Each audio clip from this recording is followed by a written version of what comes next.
body that you kind of felt that was toxic, just from, you know, one conversation, you kind of realize, oh, kind of a deal breaker. You know what I'm saying? Things that they've done in their life are kind of like, yeah, I don't see a future with you. But, you know, you kind of see like some qualities there that you feel that you could improve.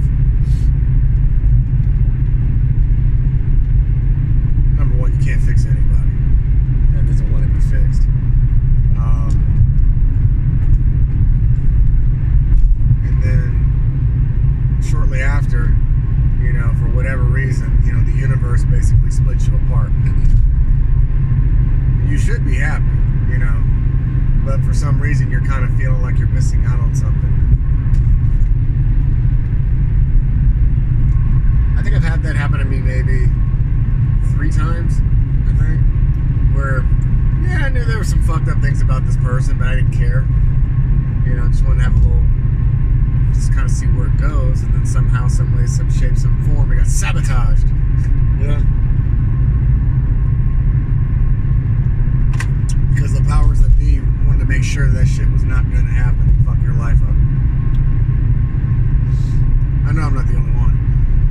So the older that I get, the more I can identify. It's like, okay, deal breaker. You know. Point of, I guess the whole subject of this whole thing is you have to learn to love yourself to the point where you cannot allow toxic things or toxic people or broken things or type B broken people to be involved in your life, because they will sink your ship with their bullshit. Yeah. So you got to be able to identify these things and be okay with it. You know what I'm saying? You have to be able to identify that this is a type B broken person. You know what I'm saying? And you got to be okay with that. You got to be okay with the decision that you made, because you're making the right decision.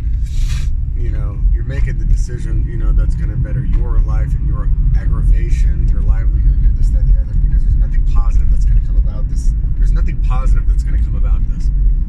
You have to remind yourself this. There was nothing positive that's going to come about this, because this person is broken. When people are broken, they don't love themselves. So there's nothing that you can do to try to repair this person's life that they're going to appreciate. Why? Because they don't fucking love themselves. You know what I'm saying?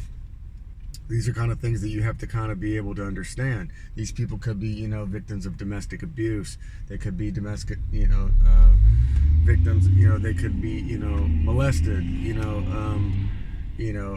Violent crimes. Just involved in all the wrong shit. You know what I'm saying? Or subjected to themselves to things that, you know, the normal people should not be subjected to. So if they're desensitized to these types of things, that means it's like, okay. If you're around this type of shit, that means that you're subjected to this type of shit if things don't work out the way that you want, which I don't. You don't want that in your life. You know what I'm saying? You know, so if you know that people have a compromising personality, will compromise themselves for anything, you need to kind of make a decision based off of that, where it's like, okay, you know, where's your loyalties really lie? Food for thought.